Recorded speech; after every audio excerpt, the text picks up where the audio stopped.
اللہ کی رسی کو مضبوطی سے تھامو۔ یہاں ایک سوال پیدا ہوتا ہے کہ اللہ کی رسی کون سی ہے؟ بلکہ ایک بڑا تلخ واقعہ کی یاد میرے ذہن میں ایک تلخی کی حیثیت سے ہے۔ سن 74 میں آپ کو یاد ہوگا کہ پاکستان میں عالم اسلام کے سربراہوں کی ایک سمٹ ہوئی تھی اور بڑا روح پرور موقع تھا وہ۔ آپ کو معلوم ہے شاہ فیصل شہید وہ آئے تھے، سب سے بڑے وہ تھے، نمایاں تھے، اور تمام دنیا کے سربراہان مملکت لاہور میں جمع ہوئے تھے۔ اس وقت یہ آیت واعتصموا بحبل اللہ جمیعا ولا تفرقوا، بڑے بڑے بینرز لاہور میں لگے ہوئے تھے، ہر رکشہ کے پیچھے آیت لکھی ہوئی ہے، ہر ٹیکسی کے پیچھے لکھی ہوئی ہے واعتصموا بحبل اللہ جمیعا ولا تفرقوا۔ تو میں گیا تھا، مکتبہ جدید پریس ہے لاہور میں، کچھ مجھے چھپوانا تھا، وہاں پر ہی آزاد کشمیر کے ایک آئے ہوئے تھے انفارمیشن ڈپارٹمنٹ کے بڑے افسر، اور یہ واقعہ اب بھی میں بیان کر کے آیا ہوں 3-4 روز پہلے۔ سردار عبدالقیوم جو صدر ہوتے تھے اس وقت، وہ اس وقت صدارت کر رہے تھے جب میں نے واقعہ سنایا کہ یہ آپ کے صدارت کے دور کا واقعہ ہے، کیونکہ وہ یادداشت پیش کرنا چاہتے تھے کشمیر کے مسئلے پر تمام سربراہان جو تھے مسلمان ان کے سامنے، تو وہ بھی چھپانے کے لیے آیا ہوا تھا۔ لیکن اس شخص نے اس قدر ملحدانہ بات کی وہاں، آزاد کشمیر حکومت کا ذمہ دار افسر، یہ کیا محمل بات ہے؟ اللہ کی رسی کہاں ہے؟ وہ رسی کون سی رسی؟ کہاں سے تھامے؟ کس کو تھامے؟ یہ تو کلام محمل ہے، اس کا مطلب ہی کچھ نہیں۔ انا للہ، اور میں سنا کے آیا ہوں، یہ ہے آپ کے زیر سرپرستی، آپ کی بیوروکریسی جو ہے اس کی ذہنیت کیا تھی، اس کا نتیجہ میں آپ کے سامنے رکھ رہا ہوں۔ بہرحال یہ سوال پیدا ہوتا ہے کہ حبل اللہ سے مراد کیا ہے؟ اس کی یہ بات اصولاً سمجھ لیجئے، قرآن مجید میں جہاں وضاحت کی ضرورت ہوگی تو یہ فرض منصبی ہے محمد الرسول اللہ صلی اللہ علیہ وسلم کا کہ آپ اس کو واضح کریں۔ انزلنا الیک الذکر لتبین للناس ما نزل الیہم، اے محمد یہ الذکر، یہ قرآن ہم نے آپ پر نازل کیا ہے تاکہ آپ لوگوں کے لیے واضح کریں اس شے کو کہ جو ہم نے ان کے لیے اتاری ہے۔ قرآن تو اتارا ہے ہم نے لوگوں کے لیے، ہدی للناس اتارا ہے آپ پر، تو صرف آپ کے لیے تو نہیں ہے نا، لوگوں کے لیے، تو لوگوں کو آپ یہ کتاب پہنچائیں اور جہاں اس کی وضاحت کی ضرورت ہو وضاحت کریں۔ جیسے ایک استاد جو ہے کتاب پڑھا رہا ہے، ٹیکسٹ پڑھا رہا ہے، لیکن تشریح بھی تو کرتا ہے نا۔ حضور نے فرمایا، حضرت علی رضی اللہ تعالیٰ عنہ سے روایت ہے، فرماتے ہیں کہ ایک موقع پر حضور نے فرمایا انہا ستکون فتنۃ، حضور نے خبر دی ان قریب ایک بہت بڑا فتنہ رونما ہوگا۔ فقلت، حضرت علی فرماتے ہیں میں نے عرض کیا مل مخرج منہا یا رسول اللہ، اے اللہ کے رسول یہ فرمائیے اس فتنے سے نکلنے کا راستہ کون سا ہوگا؟ یہ مخرج بڑے بڑے حالوں میں لکھا ہوتا ہے ایگزٹ، اور عربی میں مخرج ہی لکھا ہوتا ہے عرب ممالک میں سرخ روشنی کے ساتھ۔ یا فرض کیجئے ہال کے اندر کوئی دھماکہ ہو جائے یا کوئی بجلی فیل ہو جائے تو دوڑو ان کی طرف، نکلنے کے راستے یہ مخرج اسے کہتے ہیں۔ تو آپ دیکھیے یہاں پر ایک نقطہ ہے سمجھنے کا، حضرت علی نے یہ نہیں پوچھا کہ یہ فتنہ کب ہوگا، کیوں ہوگا، کدھر سے آئے گا، کیسے آئے گا، فتنے کی شکل کیا ہوگی، کچھ نہیں۔ ہم ہوتے تو یہ پوچھتے، حالانکہ یہ ساری چیزیں ہیں علمی معلوماتی، اصل عملی مسئلہ یہ کہ اس فتنے سے نکلنے کا راستہ کون سا ہو۔ کیونکہ صحابہ کرام کا معاملہ جیسا کہ میں نے عرض کیا، وہ جو سنتے تھے قرآن سنے یا حدیث سنے، پہلے عمل کی بات سوچتے تھے۔ تو پوچھا بل مخرج منہا یا رسول اللہ، اب آپ نے فرمایا کتاب اللہ، فتنوں سے بچانے والی اللہ کی کتاب ہے، فیہ خبر ما قبلکم و نبأ ما بعدکم و حکم ما بینکم، اس تو اللہ کی کتاب میں، قرآن میں تم سے پہلی قوموں کے حالات بھی ہیں، تمہارے بعد میں آنے والی قومیں ان کے حالات بھی ہیں، اور تمہارے مابین جتنے اختلاف ہوں گے ان کا حل بھی موجود ہے۔ وَهُوَ الصِّرَاطُ الْمُسْتَقِيمُ وَهُوَ الذِّكْرُ الْحَكِيمُ وَهُوَ حَبْلُ اللَّهِ الْمَتِينُ، یہی قرآن جو ہے یہ صراط مستقیم ہے، یہی ذکر حکیم ہے، یہی اللہ کی مضبوط رسی ہے۔ یہ ہے وہ بات کہ جو حضور نے واضح کر دی، وَاعْتَصِمُوا بِحَبْلِ اللَّهِ جَمِيعًا، پکڑ لو قرآن کو مضبوطی کے ساتھ۔ سیمنٹ سبسٹنس جو ہے وہ قرآن ہے جو تمہیں جوڑے گا۔ ایک اور حدیث ہے، وہ حضرت عبداللہ ابن مسعود سے ہے کہ حضور نے فرمایا القرآن حبل اللہ ممدود من السماء الی الارض، یہ قرآن اللہ کی رسی ہے جو آسمان اور زمین کے درمیان تنی ہوئی۔ ایک اور حدیث اس سے بھی پیاری ہے، موجم طبرانی کی جو بڑی موجم ہے، موجم کبیر، اس میں نقشہ کھینچا گیا ہے کہ ایک روز حضور اپنے حجرے سے برآمد ہوئے، آپ نے دیکھا مسجد نبوی کے ایک کونے میں لوگ بیٹھے ہوئے قرآن پڑھ رہے ہیں، مذاکرہ کر رہے ہیں، ایک دوسرے سے سمجھ رہے ہیں۔ آپ کے چہرے پر بشاشت کے آثار ظاہر ہوئے، خوشی کے، کہ میرے امتی صحیح اور بہترین کام کر رہے ہیں بیٹھے ہوئے۔ آپ چل کر آئے قدم بقدم، آپ نے بڑا پیارا سوال کیا، الستم تشہدون اللہ الہ الا اللہ وانی رسول اللہ وان ھذا القرآن جاء من عند اللہ، کیا آپ لوگ اس کی گواہی نہیں دیتے کہ اللہ کے سوا کوئی معبود نہیں اور میں اللہ کا رسول ہوں اور یہ قرآن اللہ کے پاس سے آیا ہے؟ سب کا جواب کیا ہو؟ بلا یا رسول اللہ، بلا یا رسول اللہ کے رسول، یقیناً ہم گواہ ہیں اس پر۔ اب آپ نے فرمایا فاستبشروا، تو خوشیاں مناؤ، جشن مناؤ، فإن هذا القرآن طرفه بأيديكم وطرفه بيد اللہ، یہ قرآن وہ شے ہے جس کا ایک سرا تمہارے ہاتھ میں ہے اور ایک سرا اللہ کے ہاتھ میں، اس کو تھامو، اس کو مضبوطی سے تھامو۔ علامہ اقبال نے کہا ہے، ہمارے میں دیکھتا ہوں مفسرین نے بہت سے آراء دے دی ہیں، اسلام ہے یا کلمہ شہادت ہے، یہ جو ہے حبل اللہ، لیکن یہ کہ حضور کی اس قدر واضح اس تصریحات کے بعد بھی ہم کوئی اور معنی تلاش کرے تو میرے خیال میں زیادتی ہے۔ علامہ اقبال نے صحیح کہا ہے، از یک آئینی مسلمان زندہ است، مسلمان کی زندگی ہی اس سے ہے کہ اس کے پاس ایک آئین ہے، قرآن میں۔ قائد اعظم نے بھی فرمایا تھا جب ان سے پوچھا گیا کہ پاکستان تو آپ بنانا چاہتے ہیں، اس کا دستور کیا ہوگا؟ فرمایا ہمارا دستور قرآن ہے، 1400 برس سے طے ہے، ہمیں کوئی نیا دستور بنانے کی ضرورت نہیں۔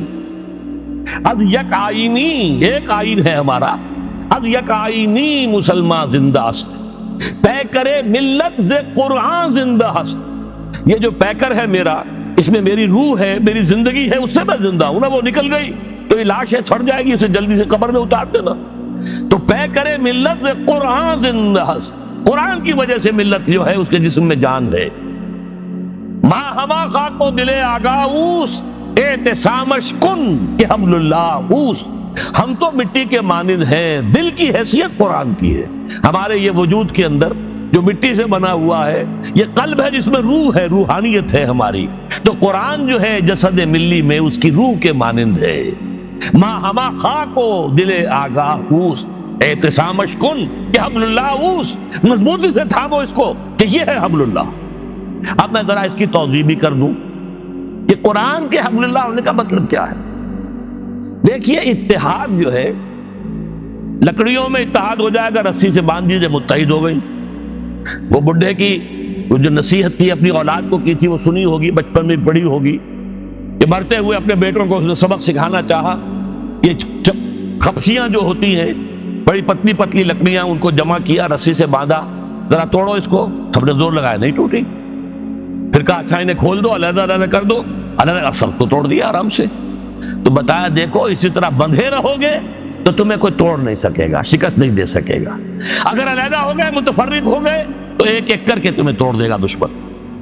اسی طریقے سے در حقیقت اگر ہم یکجا یقین لکڑی کو جمع تو رسی سے دو۔ اب انسانوں کا جو ہے جوڑنا، انسان کسے کہتے ہیں؟ حیوان عاقل ہے، انسان کا فکر ہے، اس کی سوچ ہے، اس کے نظریات ہیں، اس کے افکار ہیں، اس کے عقائد، انہی کی بنیاد پر پھر اس کے مقاصد وجود میں آتے ہیں۔ جب تک ان چیزوں میں ہم آہنگی نہیں ہوگی، ہمارے نظریات بھی ایک ہوں، ہمارے مقاصد بھی ایک ہوں، جب تک نظریات اور مقاصد کی ہم آہنگی نہیں ہوگی، انسانوں میں اتحاد ممکن نہیں ہے۔ واعظ کہتے رہیے، کتنا ہی کہہ لیجئے، اتحاد ہونا چاہیے، اور اتحاد میں برکت ہے، سب صحیح ہے، ہوگا نہیں اتحاد۔ اتحاد ہوگا کس سے؟ آپ کے فکر میں، آپ کی سوچ میں، آپ کے نظریات میں، آپ کے عقائد میں، آپ کے خیالات میں یکسانی ہو، یک رنگی ہو، مقاصد، اہداف، آپ کے گولز یہ ایک ہو جائیں، اب آپ جمع ہوں گے تو یہ بنیان مرصوص بن جائیں گے، اور انسان کے فکر کو، اس کی سوچ کو، اس کے مقاصد کو یک رنگی دینے والی شے اللہ کی کتاب۔ لہذا اب تیسرا قدم ہوا آج کے میرے بیان کے اعتبار سے کہ اب یہ اینٹیں پکی ہو گئی، انہیں جوڑنے کے لیے قرآن۔ اب قرآن میں غوطہ زنی کرو، قرآن پر اپنی سوچ کو، اپنے فکر کو، اپنے خیالات کو قرآن پر مبنی کرو، قرآن سے عزائم حاصل کرو، ارادے حاصل کرو، اپنے مقاصد کا حصول قرآن سے کرو، اپنی منزل کے تعین قرآن سے کرو، تب تم سب کے سب آپس میں جڑ جاؤ گے۔ اس آیت میں آگے چل کر صحابہ کرام خاص طور پر انصار پر اللہ کا جو بڑا احسان ہوا تھا وہ گنوایا گیا، اس لیے کہ حضور کے یثرب آنے سے پہلے وہاں کے جو دو بڑے قبیلے تھے وہ آپس میں بڑے جنگ کرتے تھے۔ اوس اور خزرج کے مابین 100 سال سے قبائلی جنگ جاری تھی۔ ایسے نہیں تھے جنگ کے روز کے اور تلواریں کھڑک رہی ہوں، کچھ لوگ ان کے مار دیے، انہوں نے ان کے مار دی، جیسے ہمارے اب بھی ہوتا ہے قبائلی علاقے میں، قتل در قتل، قتل کا جواب قتل ہو رہا، یا جیسے کسی علاقے کے اندر جو گنڈے ہوتے ہیں ان کے مابین اسی طرح کا چلتا ہے، چودراہٹ کی وجہ سے اس گروپ نے ان کو مارا، انہوں نے ان کو مارا، تو اس طرح سے ان کی قوت ختم ہوتی جا رہی تھی۔ جب حضور تشریف لائے مدینہ منورہ میں، اب ایمان اور قرآن کی بدولت وہ بنیان مرصوص بن گئے۔ اب ان انصار اور ان اوس اور خزرج کے لوگوں سے کہا جا رہا ہے وَاذْكُرُوا نِعْمَتَ اللَّهِ عَلَيْكُمْ، اے اوس اور خزرج سے متعلق لوگوں، اللہ کے اس احسان کو تم پر یاد رکھو، اس کو یاد رکھو، اذ کنتم اعداء، جبکہ تم دشمن تھے ایک دوسرے کے، فَأَلَّفَ بَيْنَ قُلُوبِكُمْ، اللہ نے تمہارے دلوں میں الفت پیدا کر، اور پھر نہ صرف یہ کہ انصار آپس میں بھائی بھائی ہو گئے، کہاں قریش مکے سے آئے 300 میل سے چل کر، کہاں یہ مدینے کے انصار، اس طرح بھائی بنایا ہے آپس میں، ایک انصاری ایک مہاجر بھائی، تم فلاں کے بھائی، تم فلاں کے بھائی، اور پھر ایسا بھی ہوا ہے، انصاری بھائی اپنے مہاجر بھائی کو لے گیا دکان پر، یہ میری دکان ہے، میں اس میں درمیان میں دیوار کھڑی کر دیتا ہوں، آدھی آپ کی آدھی میری، یہ میرا گھر ہے، میں اس میں دیوار کھڑی کر دیتا ہوں، آدھا گھر تمہارا آدھا میرا، یہاں تک ہوا ہے۔ اس لیے کہ اس وقت تک پردہ نہیں تھا، پردے کے احکام تو بعد میں آئے نا، وہ تو کہیں جا کر آئے ہیں سورہ نور میں اور سورہ احزاب میں، اس سے پہلے تو پردہ تھا ہی نہیں عرب میں، لہذا اس وقت پردے کے احکام نہیں تھے۔ وہ انصاری بھائی اپنے مہاجر بھائی کو گھر لے گیا، 2 بیویاں ہیں میری، تم پسند کر لو، نمبر 1 چوائس تمہارا ہوگا، جس کی طرف اشارہ کر دو گے میں طلاق دے دوں گا، تم شادی کر لو۔ میں یہ گوارا نہیں کر سکتا کہ میرے گھر میں 2 بیویاں ہوں اور میرا بھائی جو ہے اس کا گھر آباد نہ ہو۔ یہ بھائی بنایا ہے کس نے؟ محمد نے صلی اللہ علیہ وسلم۔ یہ تھی وہ محبت کے جو پیدا کی ہے کہ ایک جنگ میں 3 جو ہیں اس درجے مجروح پڑے ہوئے ہیں کہ آخری وقت میں آپ کو معلوم ہے خون جب بہت نکل جاتا ہے تو پیاس شدید ہوتی ہے موت کے وقت، جبکہ موت جو ہے یہ مجروح ہونے کی وجہ سے اور خون نکلنے سے ہو رہی ہو۔ اب پیالہ ایک لے کر کوئی پہنچا ہے ایک کے پاس، ادھر سے ایک اور کی آواز آ گئی انہوں نے کہا میرے اس بھائی کے پاس لے جاؤ، اس کا حق زیادہ ہے۔ وہاں گئے تو دوسرے اس کے پینے سے پہلے کوئی اور تیسرا بول پڑا وہ وہاں گیا لے کر کے، وہاں لے جاؤ، وہاں گیا تو اس کی جان نکل چکی، واپس آیا تو دوسرا بھی فوت ہو چکا، پھر واپس آیا تو وہ پہلا بھی گیا، تینوں چلے گئے دنیا سے بغیر پانی پیے۔ لیکن یوسرون علی انفسہم ولو کان بہم خصاصہ، یہ تو وہ لوگ ہیں جو اپنے اوپر اپنے بھائیوں کی چیزوں کو ترجیح دیتے ہیں، اپنے بھائیوں کی ضرورت کو ترجیح دیتے ہیں، چاہے خود بھی تنگی کے اندر مبتلا ہو۔ یہ شان تھی صحابہ کرام۔ تو اس احسان کا ذکر ہو رہا ہے، وَاذْكُرُوا نِعْمَتَ اللَّهِ عَلَيْكُمْ إِذْ كُنْتُمْ أَعْدَاءً فَأَلَّفَ بَيْنَ قُلُوبِكُمْ، تم دشمن تھے ایک دوسرے کے تو اللہ نے تمہارے دلوں میں اس الفت پیدا کر دی۔ وَكُنْتُمْ عَلَى شَفَا حُفْرَةٍ مِّنَ النَّارِ، تم تو آگ کے گڑھے کے کنارے تک پہنچ گئے تھے، تباہی کے گڑھے میں گرا چاہتے تھے، فَأَنْقَذَكُم مِّنْهَا، تو اللہ نے تمہیں پکڑ کر وہاں سے بچا لیا ہے۔ كَذَلِكَ يُبَيِّنُ اللَّهُ لَكُمْ آيَاتِهِ لَعَلَّكُمْ تَهْتَدُونَ، اسی طرح اللہ تعالیٰ تمہارے لیے اپنی آیات کی وضاحت کر رہا ہے تاکہ تم ہدایت حاصل کرو۔ اب آج آپ کو معلوم ہے، تھوڑا سا مرثیہ موجودہ حالات کا کہہ دوں، ایک وقت وہ تھا پورے ہندوستان کا مسلمان ایک قوم بن گیا تھا، ایک جھنڈا مسلم لیگ کا، ایک نعرہ پاکستان کا مطلب کیا؟ لا الہ الا اللہ، مسلم لیگ کے جھنڈے تلے پوری قوم جمع۔ سن 46 کے الیکشن میں جو نتائج نکلے ہیں، ہر جگہ سے مسلم لیگ کامیاب ہو رہی ہے، گویا کہ مسلمانوں نے ہند کی واحد نمائندہ جماعت۔ ہندو مسلم فسادات ہوتے تھے لیکن شیعہ سنی فسادات بند ہو گئے، آپس میں سب ایک نصب العین پر ہے، پاکستان بنانا ہے، ہندو سے نجات حاصل کرنی ہے، جمع ہو گئے۔ اور آج کیا حال ہے؟ اب وہ قوم کہیں نہیں ہے، قومیتوں میں تقسیم ہو گئی۔ پہلے 5 تھی، بنگالی اور سندھی اور پٹھان اور پنجابی اور بلوچ، پھر وہ بنگالی نکل گیا، وہ علیحدہ ہو گیا ہم سے، وہ بنگلہ دیش ہو گیا، تو پھر یہ کہ اردو مہاجر قومیت اس میں آ گئی، 5 کی 5 پھر وہی کی رہی، سرائے کی قومیت علیحدہ ہے، برہوی علیحدہ اٹھ رہا ہے کہ ہم بلوچ نہیں، ہم علیحدہ ہے۔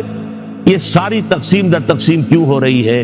کہ وہ حبل اللہ، اللہ کی رسی، اسلام کو ہم نے مضبوطی سے تھاما نہیں، اسلام کو ہم نے یہاں نافذ نہیں کیا، اللہ کے ساتھ بدعہدی کی۔ ہم نے کہا تھا اے اللہ انگریز اور ہندو کی دوہری غلامی سے نجات دے دے، تیرے دین کا بول بالا کریں گے۔ ہم نے اللہ کے دین کا بول بالا نہیں کیا، اپنی بلڈنگیں بلند و بالا بنا دی، اپنے کارخانے تعمیر کر لیے، کیسے کیسے محل بنائے ہیں، ذرا جائیے اور دیکھیے۔ لیکن یہ کہ کہا ہے وہ اللہ کا دین، وہ تو کہیں بھی نہیں، بینکوں میں نہیں، اللہ کے خلاف بغاوت ہے بینکوں کے اندر، آپ کے عدالتوں میں نہیں، اللہ کے قانون کے مطابق تو فیصلے نہیں ہوتے۔ اور قرآن کہتا ہے وَمَن لَّمْ يَحْكُم بِمَا أَنزَلَ اللَّهُ فَأُولَٰئِكَ هُمُ الْكَافِرُونَ، جو اللہ کی اتاری ہوئی شریعت کے مطابق فیصلے نہیں کرتے وہی تو کافر ہیں۔ تو ہم تو کافر ہیں، ہم انڈیویجولی مسلمان ہیں، کلیکٹیولی ہم کافر ہیں، ہمارا نظام کافرانہ ہے، ہماری معیشت کافرانہ ہے، ساری کی ساری سود اور جوئے کے اوپر مبنی۔ اب تو جو شے فروخت ہوتی ہے وہ لاٹری کے ذریعے سے فروخت ہو رہی ہے، ہر شے کے ساتھ جوا شامل کر دیا گیا۔ بہرحال یہ مرثیہ ہے جو میں کہہ رہا ہوں، اس حالت کو ہم کیوں پہنچے کہ وہ جو ہمیں جوڑنے والی شے تھی وہ حبل اللہ، اس کو تو ہم نے پیچھے ڈال دیا۔ نبذ فریق من الذین اوتوا الکتاب کتاب اللہ وراء ظہورہم، کہا تھا ہم نے ہمارا دستور قرآن ہوگا، قرآن تو ہم نے اپنی پیٹھ کے پیچھے پھینک دیا۔ بہرحال تیسرا نکتہ کیا ہوا آج کا؟ پہلا، ایمان حقیقی حاصل کرو، یقین والا ایمان۔ دوسرے، اللہ کا تقوی اور اللہ کی اطاعت، فرما برداری۔ تیسرے، قرآن سے چمٹ جاؤ تاکہ تم ایک دوسرے سے چمٹ جاؤ، قرآن سے چمٹو گے آپس میں متحد ہو جاؤ۔ اب چوتھا نکتہ، یا اس مقام پر وہ تیسرا ہے، سورہ آل عمران کی آیات میں وَلْتَكُن مِّنكُمْ أُمَّةٌ يَدْعُونَ إِلَى الْخَيْرِ وَيَأْمُرُونَ بِالْمَعْرُوفِ وَيَنْهَوْنَ عَنِ الْمُنكَرِ وَأُولَٰئِكَ هُمُ الْمُفْلِحُونَ۔ یہ عجیب آیت ہے، دیکھیے 3 آیتوں میں ایک ایک نکتہ آیا، لیکن تیسری آیت میں 3 نکتے آئے۔ اب تمہیں ایک ایسی امت کی شکل اختیار کرنی چاہیے کہ جو 3 کام کرے، خیر کی دعوت دے، لوگوں کو بلائے اللہ کی طرف، اللہ کی کتاب کی طرف، اللہ کے دین کی طرف، نیکی کا حکم دے اور بدی سے روکے۔ 3 کام۔ تیسرا نکتہ کیا ہے؟ تم سے ایک امت میں وجود میں آ جانی چاہیے۔ جب یہ افراد جمع ہو جائیں گے، جڑ جائیں گے، قرآن کے سیمنٹ سبسٹنس کی وجہ سے ایک دوسرے کے ساتھ پیوست ہو جائیں گے، ان کے مقاصد ایک ہوں گے، ان کے نظریات ایک ہوں گے، اب وہ ایک امت بن گئے۔ امت کسے کہتے ہیں؟ ہم مقصد لوگ، اما یا امو کہتے ہیں ارادہ کرنا۔ آمین البیت الحرام، جو لوگ جا رہے ہیں حج کے لیے وہ آمین، ان کا قصد کیا ہے، ارادہ کیا ہے؟ بیت الحرام کا۔ امام کہتے ہیں سڑک کو، اس لیے کہ آدمی اس کو فالو کر رہا ہوتا ہے۔ امام وہ ہے جو نماز میں آپ کی قیادت کر رہا ہے، آپ اس کی پیروی کر رہے ہیں، اسی کا اقتداء کر رہے ہیں، مقتدی ہیں۔ تو اصل میں امت کسے کہتے ہیں؟ قوم اور شے ہے، امت اور شے ہے۔ مسلمان کے لیے کہیں لفظ قرآن میں قوم نہیں آیا۔ قومیں تو ہوتی تھیں، وہ نسل کی بنیاد پر ہوتی تھی، قبائلی بنیاد پر ہوتی تھی، لیکن مسلمانوں کے لیے 2 لفظ آئے ہیں، امت، کنتم خیر امت اخرجت للناس تأمرون بالمعروف وتنہون عن المنکر وتؤمنون باللہ وَكَذَلِكَ جَعَلْنَاكُمْ أُمَّةً وَسَطًا لِتَكُونُوا شُهَدَاءَ عَلَى النَّاسِ وَيَكُونَ الرَّسُولُ عَلَيْكُمْ شَهِيدًا۔ امت کا لفظ آیا، یا ایک لفظ اور آیا ہے حزب اللہ، اللہ کی پارٹی۔ پارٹی کیا ہوتی ہے؟ ایک نظریہ رکھنے والی کمیونسٹ پارٹی، مارکسزم کا نظریہ رکھنے والی کمیونسٹ پارٹی جو کمیونسٹ انقلاب لانا چاہتی ہے۔ اسی طریقے سے حزب اللہ کون سی ہے؟ جو اللہ کے دین کے اوپر یقین رکھنے والی اور اللہ کے دین کا انقلاب لانے کے لیے، اللہ کے دین کو غالب کرنے کے لیے جد و جہد کرے، وہ حزب اللہ ہے۔ تو امت ہے ہم مقصد لوگوں کا اکٹھ۔ تو فَلْتَكُن مِّنكُمْ أُمَّةٌ، اور مسلمانوں اب تم میں سے ایک ایسی امت وجود میں آ جانی چاہیے جو 3 کام کرے، یدعون الی الخیر، اور میرے نزدیک سب سے بڑا خیر قرآن، دعوت الی القرآن، سورہ یونس میں فرمایا ہوا خیر مما یجمعون، یہ قرآن جو ہے ان تمام چیزوں سے زیادہ قیمتی ہے جو تم جمع کرتے ہو، دولت ہے، مال ہے، ساز و سامان ہے، اچھے سے اچھے ڈیکوریشن پیسز لا کے تم اپنے گھروں میں سجاتے ہو، کارنسوں کے اوپر رکھے ہوئے ہیں بڑے عمدہ عمدہ، یہ سب چیزیں جو ہے ان سب سے کہیں زیادہ قیمتی شے قرآن ہے، قرآن کی طرف بلاؤ اور نیکی کا حکم دو اور بدی سے روکو۔